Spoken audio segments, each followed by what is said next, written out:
another episode of Figuring Out. Today, I have this one guest who I look up to, okay? And I don't reveal it many, like oftentimes I don't tell it in front of their faces because I look up to his content. I've been ghost following him since a couple of years. Didn't know that. Months, okay? So the day I found Varun was the day I found you as well. Yeah. And then, because of few connections, I started ghost following. I was like, okay, let me see what he's up to, what is he doing, all that. And I started consuming his content, and then recently we got in touch. I genuinely like his content, I genuinely love his approach, and I like the way, how honest he is. And when it comes to technicality, let him speak about it rather than me. So Shashank, what do you do? What do you create? What kind of content do you create? And what's the whole fuss about?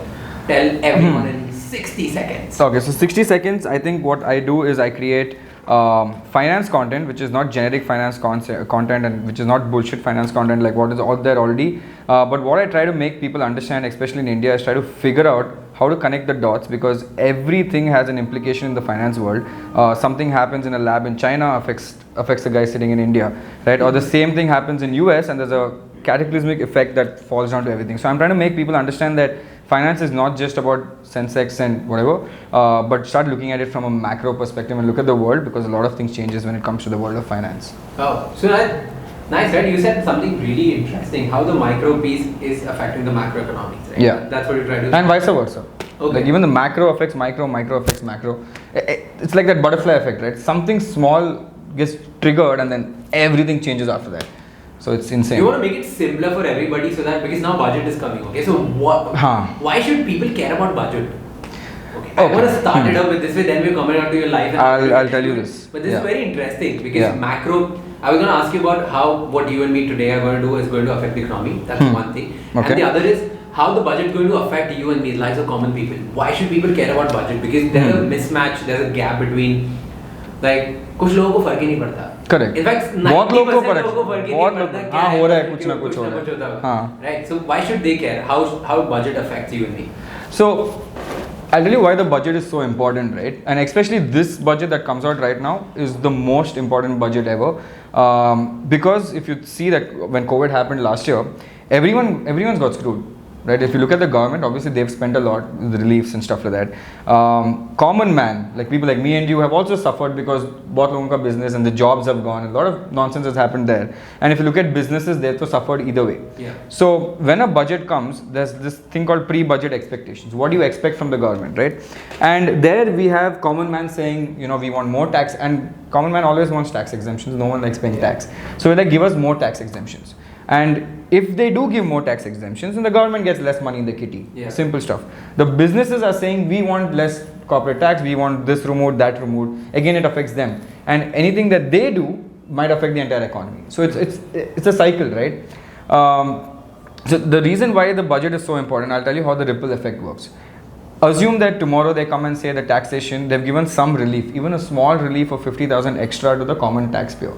So what happens is they say the tax that you pay, the standard deduction is 50 right now. Let's make it 1 lakh.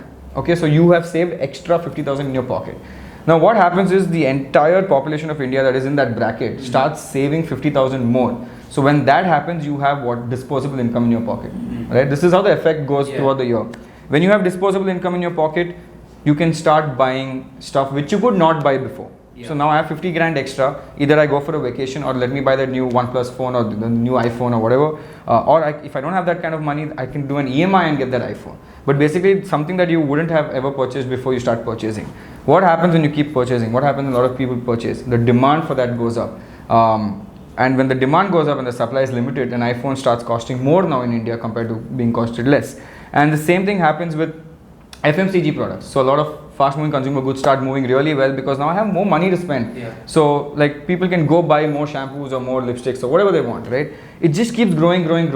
And that way the cost of inflation also goes up, which is again not great, it's bad. So that's how, when a common man gets more money in his pocket, and if he starts spending it, the businesses obviously make more money because I'm spending it, and then the government makes more money because he collects GST on every sale. So actually putting more money in the common man's pocket is good, but putting too much money means inflation kicks in. So everyone wants a car, and that's happened now. Yeah. Earlier cars was difficult to get. Now there's so many amazing options for you to get a car. with this loan and that loan, and now everyone has that disposable income where most of the Indians before who couldn't buy a car now can at least get a two-wheeler or a car easily, right? And what happens? Traffic everywhere. So, and impact of COVID is making people buy more cars apparently. Yeah, and that means so more cars, more wheels, and that means it's going to affect the petroleum industry. The shipping industry, because that's where we shipping industry. And it's going to get the fossil fuel industry, like they're screwed. Screwed up industry. They're screwed up. And because if all of this is in, let's say, in a limited supply, these are scarce resources. The renewable energy also gets more innovation and everything because now the demand is more. And then people like Elon Musk comes into the picture, who's saying electric cars, and in fact I think Tata came out with an electric car recently, but they also have normal cars, because think about it, everyone can't afford an electric car when it comes out. Even though you would want to, you can't afford it in the initial days. You would still want the Swift or something like that. But then now what's happening because of this automobile boom is that insurance companies are doing well, because now car insurance to chahiye. Pehle kitna tha car insurance, abhi kitna hai. So these things no one would think of. How is car insurance going to work? And you see that ACO keeps coming. So a lot of insurance companies are doing well right now. So all this started with that 50,000 extra in the pocket. So you see the effect that hits across stuff. But okay, now very interesting. I understand the entire cycle, and this is what you talk about. Right? Yeah, this is what I try to teach people, that just don't look at one stock and be like, ye upar ja raha hai ki niche ja raha hai. Understand what are the impacts that might push this up. We talked about it, right? We talked about a couple of more industries as well. There's insurance, then the tire industry is going to work out. Then the rubber prices. Everything is going to, at the end of the day, is going to go. Auto parts. And spare parts. So I mean, metals. That's what I'm saying. There's so much that just don't look at one thing and be like, budget was favorable to this and the automobile sector will do well. And when you say automobile sector, look at Tata Motors, or they look at any other stock. But look at the ones below. When construction is going up, cement stocks are going to do well, and other stuff over there as well. So don't just look at the Prestiges or the Lodas or the other companies there. Look at the ones below, because everyone wins at the end of the day. So that's what I did. Okay, so I made most of my money in an industry. So that they're the only ones in India who make tires for planes. Okay, so when Indigo announced their IPO, at that time everybody was going for Indigo, and I went for that one. And I made 3x more money than the people who made it. And nobody knows how to do that. That's the thing, right? Everyone looks at the bigger one, no one looks at the small players below. And it's a trickle-down effect. If this happens, that happens. So I'm trying to make people understand that there is a trickle-down effect. Start deep diving into it and understand what's happening. So coming back to the initial question, do you think like giving extra 50, because everybody wants that extra 50,000, everyone wants to go. Do you think it's good or bad? If it's in moderation, it's good. If it's a growing economy, it's good. If it's a screwed up economy, it's bad. So apparently, according to how the finance works, right, it's like a tap. India or whatever, any economy is like a tap, right? You open the tap and leave a lot of water in the thing, it starts getting too much. So if a lot of money is in our pockets, the liquidity goes up in the market, and then we start keep buying, demand goes up, inflation goes up, everything goes up, gets screwed. Then suddenly the government comes and says savings bank interest rate is now 6-7%. Everyone starts saving. They pull the liquidity out of the market. This is when everything goes back to normal and your inflation slightly comes down. And sometimes they do that at 6-7%, then you see it at 4% sometimes. When it's at 4%, the government wants you to spend, because when you spend, everyone's happy. Right? Sometimes overspending is bad, so they try to pull it back. Okay. Now, I think the housing interest rate loans were so less, right? You can get a house and the interest rate was negligible. They want you to invest in a house and then they pay that. And this was the trend that has actually picked up in the last 5 years, lending. The EMI culture that has come right now is massive. Earlier, EMIs were not a thing at all. And the loans were always taken by our parents and not us. Now youngsters, millennials are like, EMI, $600, $700 EMI, let's do it. Let's do it. I was reading an interesting article about it. It was a BCG. So they published that earlier in India, our parents' generation, they used to save 54% of their savings. Earlier 54% of their entire money, they used to keep it in savings. Okay? And our generation is only saving up to 17%. Wow, that's also difficult. I don't know how they're saving 17% in today's in whole, we only prefer that. We want to save only 17%. So that means we're spending more. It means that there's going to be more demand. It means that there's going to be more. So that's why I think that is one of the reasons why India is a booming economy and everybody wants to come here. Exactly. Look at the pub culture now. Earlier, there was no pub culture. It was very different in our parents' time. Now everyone's going out and spending, and they don't care. They more options, and there's so many, like in Bombay itself, in Bandra itself, there are so many places, right? So yeah, I mean, this is what happens, right? The millennials are kicking in, they're forcing the lending to happen, everyone's lending. Now there's a problem there also because most millennials don't understand this EMI thing properly, but then they get into that trap and stuff like that. But it's a learning process, but this is what is happening right now. Currently. Nice. Now this leads me to two questions. A, how did you get into all of this? Let's go back to the basics, because I want users to get this in perspective. Okay. Yeah. What are we talking about? Like, why this guy? Why should we listen to Shashank? Yeah. Like, who is he? Yeah. You know. So how did you get into it? What's your journey? How did you get started with finance? So I think this was okay. So I come from a very typical South Indian family, right, where education is the topmost thing in life, and the dad is like engineer. So that was how the push was. And I never liked that. I was a very rebellious character from the start. So if someone says engineering, I'll be like, no, I don't want to do engineering, kind of a thing. And also I never liked bio and stuff like that. So when I didn't get good grades in 10th, not enough for engineering, the grades were good, the only option was finance. Right? So I took whatever economics and finance, and then my dad was like, acha, tu engineer, so you couldn't become, you're in finance. So the best thing you can do now is CA. Okay. That also I didn't do properly, right? I'm like, I can't, like, I love numbers, but this is something that I don't like so much. But I was always involved with numbers, and then I think in 2014 was my first introduction to the stock market, and I was very young at that point. I was still in college, and my uncle was in this space. He was a broker, so he gave me this Thomson Reuters login. There was this platform where they do this stock analysis. Now we have hundreds. That time it was very less. And that time I got exposed to this variety of companies on different industries, and I'm like, shit, I want to understand all of them. It's very difficult. At that point I had a pocket money savings that I had done from a year of 5,000 rupees. So I put that in the market, waited for 2 years, and that 5,000 became 10,000. I was very happy. I'm like, shit, this is crazy. It was 5 grand. But that's when I realized that how much you dive into this thing, you will never be able to master it. Right? Because there are, first of all, there's hundreds of industries that are constantly changing with every single tick in the market. So it's better to be an expert in one. And I always like numbers, and I like business models. My actual main thing was I love business models more than numbers. I like to understand how the world works. So then I tried to get a job, and then I got a job as an investment banker. So it was either investment banking or management consulting. Both had my criteria of business model and money. Numbers. So then investment banking was good, and there I got more pushed into the stock market. I understood the other side of things. Till now I used to see what was thrown to me by the news. In investment banking I saw the other side of the thing, and there I realized, oh, itna sab kuch nonsense bhi hai. A lot of nonsense happens in this industry. Working within that. Yeah, so I started working with an investment banking firm. I saw what happens behind the scenes before an IPO even comes out, what all goes through, what is done. Basically, that's how it is. And then I realized, okay, cool, this is great. I like this. I can't become a full-time thing because I don't want to do that full-time, because I don't like trading and stuff like that. Because I'm more of a long-term picture guy. Okay, something happens with the budget, I'm already looking at the next 3 years of what the stock price would be, not what's going to be tomorrow. So then that was how the passion kicked in, and I always wanted to become an entrepreneur. So that was how both clicked. Both the worlds got into it. Both the worlds collided. So what were the, let's say, if you want to put it out in terms of making it easy for everyone who wants to learn this. Okay? So in terms of books, in terms of movies, in terms of people to follow. That's it. Like give us your two picks for everybody. So I think books I keep recommending, and I told you this before as well, is 2 books. Give me 2 books. 2 books, okay.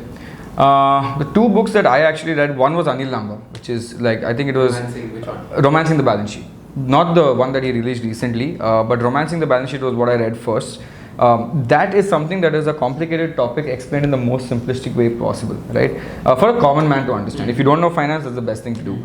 So that book was very important. Then the other book that I read was more from a startup perspective, was the lean startup kind of a thing, right? The 0 to 1 as well. These 2 things were something that I really loved a lot. It's kind of generic, but I liked it, and I used to read a lot of biographies, like Elon Musk, Steve Jobs, because in there, they actually put the failures and not the success. Success is boring, you see everyone doing that. I wanted to see how they failed and how did they overcome that and stuff like that. So from books perspective, these two things I liked a lot, and then I just kept reading after that. Movies, what I liked from the finance perspective, I liked this Big Short. Damn, that was... Love it. That was... And I'm doing the same thing. I'm telling people the same thing. That's another topic as well. But same type of indicators are there. And this guy even came out and said that Tesla is overvalued, and I'm shorting it. And people are like, you're stupid. And I'm like, dude, it is overvalued. It's too much. What is that, right? But I don't know. Sometimes when you're in this over-optimistic zone, people tend not to look at reality. So yeah, Big Short was just too good. That is something that I really liked. And then Wolf of Wall Street, obviously. Of course. Not because it was stock market related, but it was because of the hustle more than the stock market. Because stock market, okay, it's fine, but the hustle that was there, and even Wall Street, there was this thing that where he screws up in the end, but energy stuff, like that was a pure market Wall Street game. So that's why it's good to learn how the world works rather than just seeing why the stock is going up or not, and connect the dots from that perspective. Nice. And people to follow, I personally follow from the finance perspective in India, Rachana Ranade, that is for sure, because I look at her videos a lot as well, because she does a lot of research which is very in depth, which even I can't do properly. So that is something I follow. And from a normal perspective, I think I'm very generic that way. I look at Elon Musk itself because I see what he's doing and it's insane. Like it's insane. So yeah, these are the two people I've. Okay, just want to put it out for everybody. I learned how to speak in public by watching Wolf of Wall Street. I learned all my public. Dude, that's the most underrated skill I would say currently in India, right? The confidence of just speaking. Whether you're good at something or bad at something doesn't matter, but the confidence that you come out and speak is something that people should learn and invest in first. Communicating is anyway, it's very underrated in India, whether it's writing or speaking. And everywhere used, right, across the world. Like you need that skill. Like that's, I can't even say how important that is. Like whatever it is, you might be the best at what you do, but if you can't communicate that out, it's not going to work. Wow. So how do you, okay, now while you're talking about the Big Short, okay, and you're shorting the stock and all of that, how do you make money while going against the market? Because Big Short was all about it, right? Going against the market, yeah. Yeah, they made money by going against the market. They did something really unorthodox, of course. But how can you do that? Let's say if somebody believes this A stock, for example, this stock is overvalued. Yeah. How do you short this? How do you make money that when this goes down and you make money? Is it possible? Yeah, it is possible. There are a lot of different instruments to do this as well. So the main generic thing is you just go online, and just like how you buy at 10 rupees and sell at 12 rupees, there is an option where you sell at 12 rupees, but you have to buy it back at the same day. Whereas here you can buy it at 10 rupees and sell it after 1 month, 2 months, 3 months, right? But currently in the market, you can short sell a stock. Like you have the thing that you want to sell it first and then buy it later. But most of the time it's on the same day. But there are some instruments, especially abroad, even in India, which is not open to everyone like me. But there are places where you can short the stock for multiple days at an interest rate with leverage and stuff like that. That's a very different market and game. That's a very high funda game. High funda game, right? It's a very big HNI kind of a game where you start. That's what these guys did, right? In the movie. And they're not. They're doing it in millions, right? If I go say मेरे को 1,000 rupees का short करना, they'll be like, दिन में कर, हर दिन बैठ के short करते रहे. But that game is very different, and there's a lot of nonsense there. But the more important thing is to understand when to do this. Right? When to short the market, or when do you, because no one knows when the market, no one can predict it. That is something that has been always said. But there are always times in the history of finance where expectation versus reality there's a mismatch. What's happening in the market, where it should be and where it is currently, there's a huge mismatch, and it happened. Correction, yes. We don't call it a crash, we might call it a correction, because the same thing happened say in 2000 where the expectation versus reality graph was gone, the valuations went up to another level for no reason, because you have to be realistic when it comes to this, right? Same thing happened in 2008 with that nonsense that happened, and now seems like it's happening the same way, because every time the triggers are the same. There is a frenzy, there's overvaluation for everything. Like when was the last time you saw IPOs just getting oversubscribed so much and listing gains of 100, 200, 300%?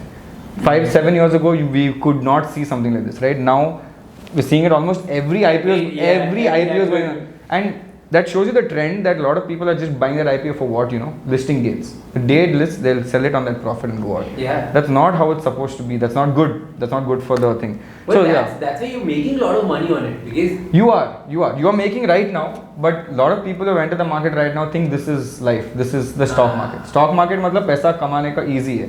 And at the same time, stuff like Scam of 1992 releases where they show how easy it is to do it. But they don't show you the downfall that came after that ended at the rise. Yeah, right? They were still struggling, right? The repercussions are massive, right? And a lot of people, so you see that, right? They kept saying that Harshad Bhai ne bola kharido. Don't look at the valuation, just buy. Today Harshad Bhai, the same thing is the news articles that come out. They'll say buy this, people buy it without thinking. Goes up, but when it crashes, Harshad Bhai is also out, the news articles also, they start talking about the that it fell down, correction happened, or everyone lost money and stuff like that. But the people who have actually put in that money, you're stuck. You have to wait now. Chill out and wait for the next 10 years for it to go up, or 5 years for it to go up. So, hota hai aisa. It's fine. Insane. And we got into too much depth of this. That's the problem. It's everything's connected. It keeps now going. coming to the content creation side, okay? That so you create a lot of content as well on this thing. And my question was, I wanted to ask you like twice, and then we got disturbed. Like, Done. Let's go back. Yeah. It's like, how as a content creator you find your own niche so that it's relevant enough, which can help you sustain with your finances, but generic enough so that it can reach to masses as well. Oh yeah, very good question. That is something that is very difficult to figure out on day one. Like it took me a lot of time to figure out what is that, and the only way to do it is to put out content and figure it out. So I remember this instance where I had put up the first content piece on YouTube, my first ever video, which was I was very shy and stuff like that. And I spoke assuming that everyone who watches my video will have the same level of knowledge, intelligence, and understand what I know already. And then the first comment on that video, not the first one, but the comments on that video was, "Sir, inflation kya hai?" And I'm like, shit, I have to now go down or deep, but also maintain that balance, because if I keep doing generic content, there are 10,000 creators doing generic content. Yeah. So I had to find a niche. So I kept putting out content. The first few months were all generic. What is mutual fund explain and stuff like that. And I realized there are 10,000 people doing the same thing right now.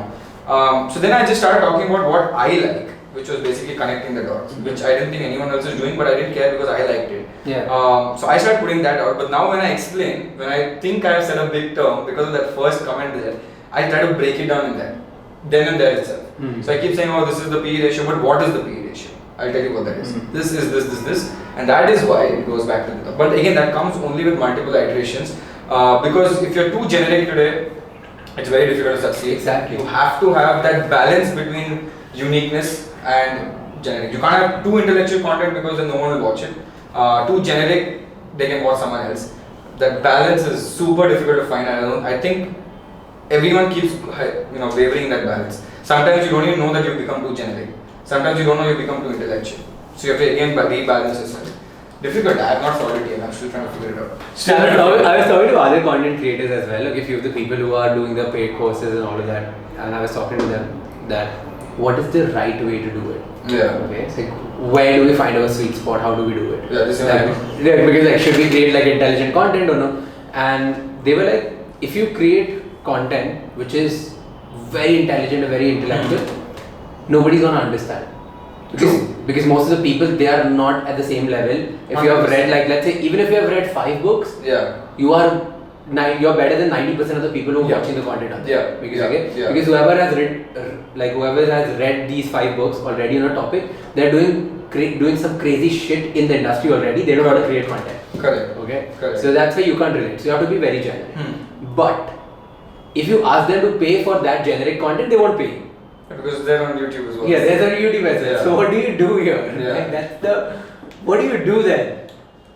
So I'll tell you what. Because at the end of the day, whoever is, because now, earlier it was not a game. Now many people are making this full-time life. And you can't rely on few brands to pay you for like every month कि अच्छा चलो हमारा ये product बेच दो. This is the bottle we want you to endorse. This is the thing which you want to endorse. Yeah. You can't do that. And endorsements also are very. I mean, it's not too much endorsements are not good. You lose on that as well. Yeah. That affects your brand. So what to rely on as a personal brand? Because personal brands, we just had a conversation that personal brands are going to be bigger than the company brand. Yeah. How do personal brands become big? Because companies have a lot of money in profits. They are making money so that they can sustain themselves, and from small to big, they are becoming big. Yeah. How do personal brands become big? Let's say there's some talent. So I tell you what, he needs money, he needs team. 100%. So I tell you what, I feel if you talk about business kind of influencers or educational influencers, let's call that, right? If you're there, I think you should not. It is very difficult to do it if you're full time. It's very difficult to do it. I'll tell you why. If I'm a full-time educational creator and I have to constantly create educational content, which is great, which is not generic, you found the balance and all that is good, but then you have to end up selling something. You have to end up either selling a course, which a lot of people might buy if it's value-based, and how many times do you do that is also a very big question, right? That is, you might do it 1 course, 2 course, 10 course, you can't do that for the next 30 years of your life. Yeah. And agar karte gaya, if you don't innovate, then that again will become YouTube content eventually, right? So that is very difficult to do because you have to constantly keep selling some kind of a course or the other. Or the other option is do endorsements. Don't take from the public, but take from company brands and do this. So you tie up with all these people, but then too much of that, the trust between you and the audience goes away. Yeah. And that is the most important thing to keep, trust, right? So I feel, this is my opinion, but I feel in the education influencer space, you have to have another steady stream. You have to, it's very difficult to do it without. But then how do you give your 100% to the education? You have to do both. It's very difficult. Like say, okay, look at it from an Elon Musk perspective. I keep looking at him, right? He's running a company insane. It's too difficult. He takes enough time out to do stuff on Twitter and but he's influencing a lot of things there. So he's putting out content there also, but he's also running a company at the same time. A lot of people do that. They run a company, but they also take out some time. And it's not easy. I'm not saying it's easy. And the amount of content that say someone else can put compared to me putting it is obviously, I can't do much. Right? But it's okay because I don't have to go for those brand endorsements. I have the right to say no. I don't have to go and sell, keep selling constantly. Because first of all, think about it from this perspective. Initially, it's great. You make money. You have some money. Can you do that for 30 years? Not a chance at all. Impossible. So it's better to find something where you're good at. Focus on a main business and then like Gary Vee. Yeah. Good. Very solid. Very solid example. Yeah. Very good grounding. But then content, 100% is there also. So what happens is now I don't have to come off as a pushy buy. I'm here to give you valuable content. I don't need any kind of money or you have. I have my brand and that is good, right? But tomorrow if he sells something like a t-shirt, you would still buy it. Yeah, because he has built that culture. He built a trust, more than culture, that was a trust that was built between that. Gary said, this is a t-shirt, must be good, I'm going to buy it. Then that is how the education, that is how any influencer starts coming into it. But if that is your main goal, then it's very difficult to be seen. So what should be the main goal? Because a lot of people, young people especially, all they want to do is become influencers. Yeah. So I was talking to a couple of kids in my family, okay? And I was talking to them and they were like, how much of a YouTuber बनना? That's their... No, guess why? Why? Because of glam, right? More than glam, they look at it from a money perspective. Right? मेरे को YouTuber बनना है because एक video अच्छा चल गया तो मेरे को बहुत पैसा मिलेगा and then I'm famous and rich at the same time. Yeah. Main reason glam तो है because everyone wants fame in India, everyone should be a hero. But a lot of youngsters are coming in for the monetary aspect as well. Ki I'll get sponsored by this guy, I'll get sponsored by that guy and stuff like that. But imagine someone coming without the greed of money and it's not easy that everyone can't do that. But if you come without the greed of that, your content starts becoming pure. Yeah. And you will always have you'll be one step ahead of the guy who's not pure. Unless he's amazing, right? But then how will he survive? That's my point. Because then he has to find. So most of the people now they're trying to become content creator from very early on. It's like now they're becoming naya talent wala ki sare gama pai ban gaya. Everybody wants to become a YouTuber only. Okay? Easily, I won't be surprised if some ZTV or somebody is gonna launch a show how to become the next influencer, something like that. So now these guys want to become that. Yeah. What should be your piece of advice for every young person who's watching this, that you need to find a balance between a solid career which can fund your influencer journey. That's what we're talking about. So what should they look at? So I'll tell you which can maybe help them become influencer as well, so that it goes hand in hand. They don't have to go. So I met one more YouTuber recently and he was telling me this, that starting I don't come from a very great background. I saw a lot of people putting on YouTube content. I thought I should do it, but I also had a job. Right, my 9 to 5 job was there. I used to come home at 8-9 p.m. in the afternoon, evening. But I used to start shooting videos for Saturday, Sunday. I used to start producing a lot of content on Saturday, Sunday and putting it out there. He said my 76th video went viral. Until then, I was constantly just putting out content. Monday to Friday, I'm working and thinking about content. I'm getting paid from my main job. But Saturday, Sunday, I kept putting it, and the 76th video went viral. After that, my other videos started obviously getting the same reach thing. And it takes time. People think it's an overnight success. And then after that, he's like, my YouTube income was 3 times more than my salary. That is when I quit. Now imagine the same, parallel where a YouTuber just starts without even a basic salary or without doing any kind of source of income. How will you succeed? And you have to wait until the 76th video. Unless you do one video and you go for a viral hit, which is next to impossible. You can't make a channel and go viral on day one. It takes time. You have to seed it. You have to find the good thing. So until that, have some base. Until you come to know that my current new base of this influencer base is so strong that I can let go of the previous base. If you don't do that, you have nothing to fall down to. Get a cushion first. and then fall on the cushion. It's fine. Or else you fall straight on your face. That's what you recommend for the startup owners as well. Like if you want to go for startup, have a cushion first. Have a cushion first, and a lot of people do that. Startup world, this is very common. They used to work, and work on the startups in the night or in the weekends and stuff like that. And once they make bank, is when they could take that risk, so that if they fall back on the cushion, and they can always go back into a job. Yeah. Whereas if your main sole purpose is to become an influencer from a very young age, and you don't have any backup, that means you succeed, it's great, but if you fail, what will happen? You don't have a cushion. Yeah, I'd rather be in a position where if I fail, my cushion is still there, but if I succeed, it's great. So I'm safe on both sides. Or else people don't play with, they don't understand that kind of risk. True. I have this saying, okay, like that, like I say it to most of my users as well, that have a saving of 12 months, in which you are living the same kind of life which you're currently living. Yeah. And once your actually income stops coming in, reduce that by 50%, so that you are actually living for 24 months without doing anything. Yeah. Then you can take. Then you can take. Like, 24 months is good time. Good time. You understand. चलो एक साल में नहीं हुआ तो मतलब तू खराब ही है मतलब figure out something else or pivot, right? But if you didn't have that, then what you have to do? You have to go back to your family and ask money. That's what Indians do. Right? They will like try कर रहा हूँ मैं, and then what will the parents say? जा काम कर और क्या YouTube पे वीडियो बना रहे हैं, क्या you become some big hero or what? That I mean, obviously you tell a parent I want to become a YouTube content creator as a full-time job. It is not that easy to because they are looking at job security for 30 years. Of course. You cannot be a creator for 30. It is so difficult to maintain creator status for 30 years.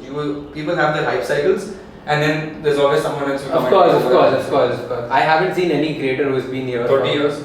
30 years? Yeah, I think the OG content creator was like the Kardashians, and then but that was also so difficult to keep that up, dude. Like today, you can't tell me who will be there for the next 30 years. I don't know. But now even they are getting irrelevant slowly because more relevant people have come. Yeah. But tomorrow, I know for a fact there will be another 10 guys maybe doing something very similar to what I'm doing, and the slice at the end of the day, it's audience attention that you're gaining. Yeah. And the attention starts getting split slowly. So that keeps splitting. So yeah, it's difficult, but have a cushion to fall back. That's my only. So what are the basic? I'm gonna put it from different perspective as well. That now that we talked about, you should have a cushion. You should have a job, or maybe you should do business, or you should have something which can fund you for at least 12 to 24 months. Yeah. Right. What are the basic skills you think everybody should learn in order to reach to a level so that they can make no matter where they are, they get a basic job? What are these skills? कि ठीक है अब सब खत्म हो गया end मेरा YouTuber बनने सब एंड हो गया. I'm already I've tried it for 24 months, 36 months. I'm done. 2 साल 3 साल खत्म कर दिया. Now what are these skills, like top 3 skills or top 4 skills which can land me any job? Okay, so or at least a job which can fund my. So I tell you what, I'm not going to talk about say certificates or degrees and stuff like that because I feel that is very irrelevant because the experience that you do in your life teaches you more than anything. Absolutely. Else. But I think the most important thing first in India especially is the public speaking that you spoke about. You need to know how to speak well. Yeah. Right. Invest in that. Go for an English speaking course. You have to learn how to speak well in today's world. Speaking Hindi is great, right? It's good for corporations, but you want to go up the ladder, you want to be successful, you have to know how to talk good English and invest in that once. Now that's very important. Second thing, you should always be very confident and optimistic when you're doing something, right? I've seen a lot of people who have so much potential, and you would have seen it, so much potential, but something small happens, a leaf falls in from the tree, is like, oh shit, I'm gonna fail. Shit, this is what's gonna happen. They're very negative, right? And you see the same type of people who have the potential to be like, chal fail bhi hua to chalega, main try karunga. They succeed. So you have to have that kind of thing that you have to be very confident what you do. Even if you fail, it's okay, fail, chalega. But English speaking, super important. And start investing in yourself at a very early age. And a lot of people think that I want to do this particular thing so that I get a certificate or a degree, and then don't do it from that perspective. Do it from perspective that this is something that if I do might help me a lot. And sales, for example, is very underrated. I'm not talking about sales to B2B or B2C. Yeah. I'm saying sales means selling yourself. Is the most important.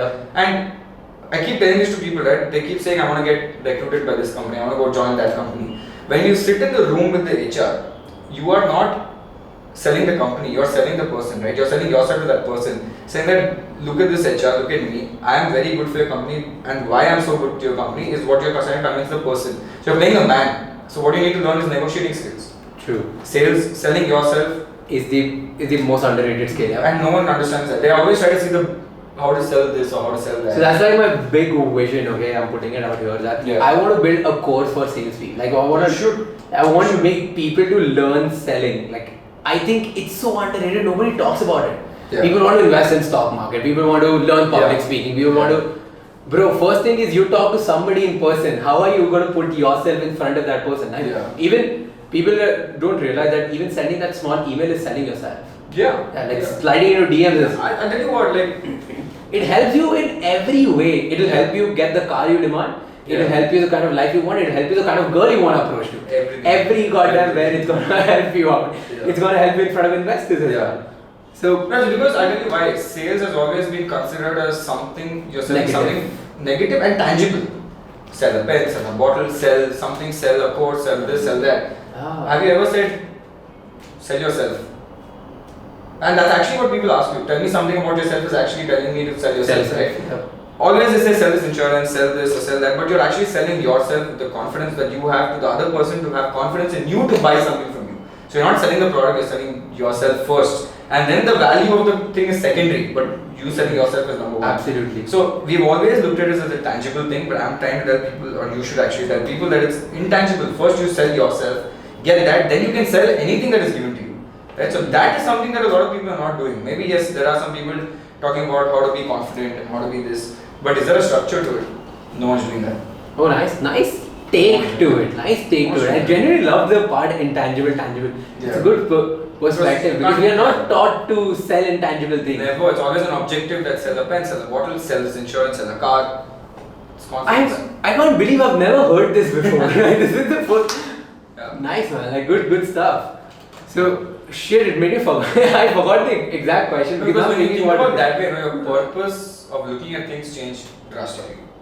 And you know, in today's world also they say that I trust him, that's why I'm buying something from him. That if that is not built, I'm not gonna buy this just for the product, even though it's great. I have to trust you to buy it. So you're always selling the man in today's day. You're always negotiating with the person. So learn how to sell yourself to that person first. Nice. Wow. Yeah. Now I'm in a deep thought, like I don't know what to ask next. Okay. I want to pick up this one thing, okay? Most of the people talk about investing in yourself. This is going to be the second last question. I'm not going to take Sure. Most of the people talk about invest in yourself. I talk a lot about it in my channel as well. You talk about it. You just talked about it. Yeah. What do you exactly mean by investing in yourself from the very early on? Yeah. Should they buy courses? Is that it? No, it's not that. See, the thing, I tell you what, investing in yourself is not buying something, right? Investing in yourself is more about putting yourself in a situation which you would have never put before to gain that experience that you understand what this is. And do it with smart people, don't do it with dumb people. So, you heard that saying, right? Don't fly the pigeons, fly the eagles and stuff like that. Surround yourself with that. Put yourself in that shoes. You're automatically investing in yourself and you have no idea. For example, there's an 18-year-old guy who's sitting and just wasting time and watching some rubbish content or watching something that is irrelevant online, right? Then there's the same 18-year-old guy who's now in some forum or is in some kind of meetup group or has taken the time to go to a meetup group and just started learning about something or the other. Both at the end of that 1 hour, this guy is far more better than this guy, obviously with that 1 hour extra, very updated. So there he's invested in himself without buying a course, without doing anything, but that exposure to something is very important. So if you do want to invest in yourself, and I've seen a lot of people saying, "Arey kya karega, who?" and you never know what is important when you're young. You don't know what you want to do as well. True. So a lot of people might think, who will go sit in that course or who will go sit in that seminar, but in life, it will always come back. Somewhere or the other, you'll connect the dots, right? And I think I like this one dialogue that Amir Khan had said in 3 Idiots. India mein or wherever in the world, knowledge har jagah baat raha hai. You should know where to go sit and take it. And that's happening from a very long time. Colleges give you these seminars and stuff like that, and what happens, the kids go and like, boring seminar for one and a half hours. Try listening to it for 1.5 hours. Might be boring, I'm not saying it might not be. But tomorrow when you're talking to one person and you're selling yourself and that's some link, oh shit, I heard that guy, and you start throwing fake gyan out there or even real gyan, and that guy's like, wow, this guy's smart. Yeah. Just because you heard that one lecture. So if you're saying invest in yourself, I think put yourself out there and get exposed to things that you wouldn't have done it. And once you find out, okay, this is what I want to do, then start, if you want to buy stuff, or go to YouTube, get your hands dirty and use whatever you want to do and get your hands dirty. And the biggest problem in India why people don't do that is because they hate embarrassing themselves and they feel they have this little ego also, right? Yeah. So lot of ego. Lot of ego. Like I would not message somebody. What will he think about me? Who cares? Who the fuck cares? It's okay, right? Because if everyone had that thought, like you said, you messaged me and said, hey, I want to do a podcast when I'm in Bombay next. And I'm like, cool, I'm here, let's do it. If you had not messaged me, someone had say ego, that would have never happened. And a lot of people in the business world also do that. They don't message, they don't ask. Yeah. Send an email, send a cold Reach email. out. They don't reach out. They feel I'll look small. Who cares? Who cares? You think people didn't reach out before? Everyone's become big after reaching out to someone on Absolutely. Shamani didn't become big without reaching out to someone, right? So it's okay to reach out to someone. It's fine. Don't get embarrassed. Don't feel awkward about it. But put yourself out there in a situation that you have and leave that ego aside. It doesn't matter. Nice. I wanna highlight 2-3 very important things which you said right now. One is invest your time before you invest anything else. Before you actually pay in, because you need to invest your time, taste some blood here and there, and whichever you like, then invest.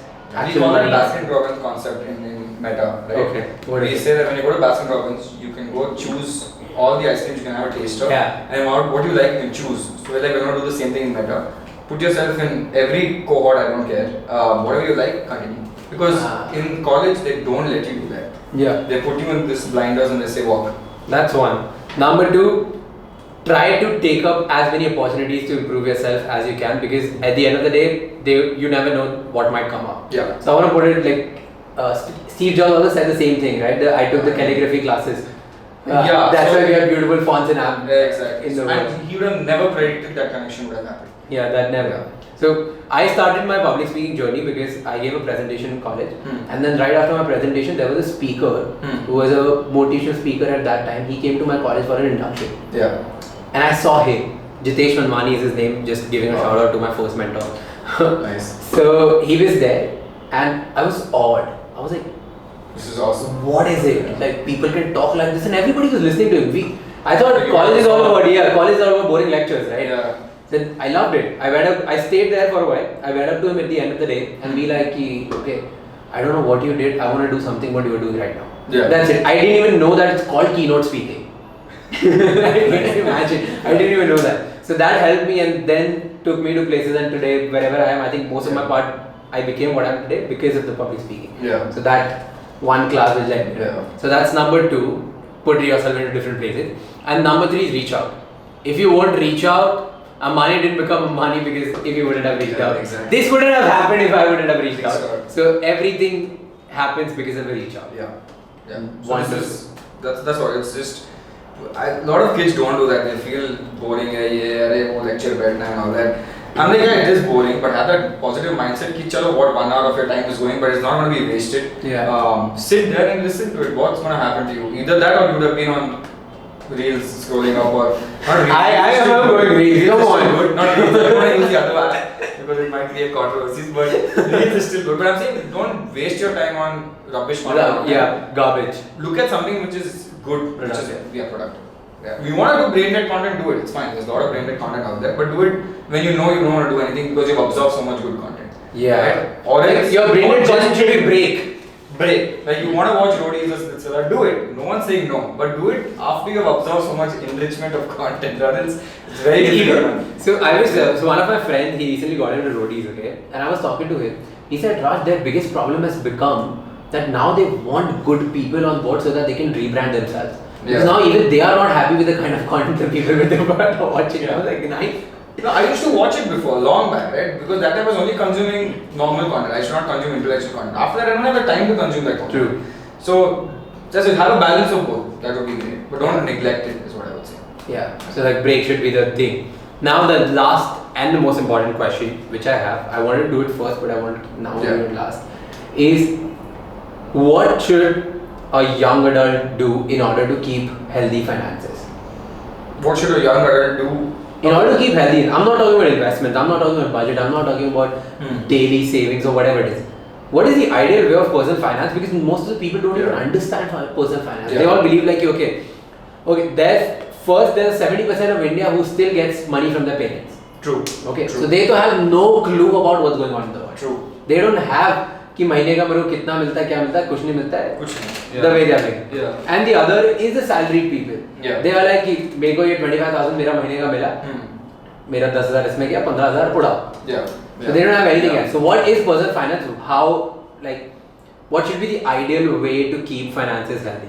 So there's a very simple hack, and I've told this in the videos before of mine as well. So I tell you what, in India, a lot of people have this thing or this track that I want to earn more. Okay, earning is very different from savings, right? Even if I get 10 grand, if I save something from it, that is great. But people are like, oh, 10 grand each year, I want 20 grand, 30 grand or 40 grand, which is good. You want to earn more, it's great. But when you can't do that, or when you're stuck at a particular position, then you start thinking from a reverse perspective that, okay, now I can't earn more. 1 year के बाद hike मिलेगा. So अभी जितना मिल रहा है, I need to start saving, right? Now, the most difficult part here in personal finance is discipline. Very difficult, which even I can't do most of the time, right? Because you do get tempted. And then this famous dialogue comes that I worked hard, so I should party hard. Chill out, मैं किसके लिए काम कर रहा हूँ? हाँ ठीक है, I mean you do party. I'm not saying don't party. So I have this theory, right, which I follow right now. So I reverse the entire thing, right? I'm like, okay, you get paid at the end of the month or the start of the month, right? What Indians usually do is if I get paid, say 1 lakh, just for example's sake, I get paid 1 lakh. Enjoy, party, do whatever you want, fold rent, pay rent, this, that, this. At the end of the month, I have 10-15 grand left, put into savings, and I'm like, chalo, I save this month.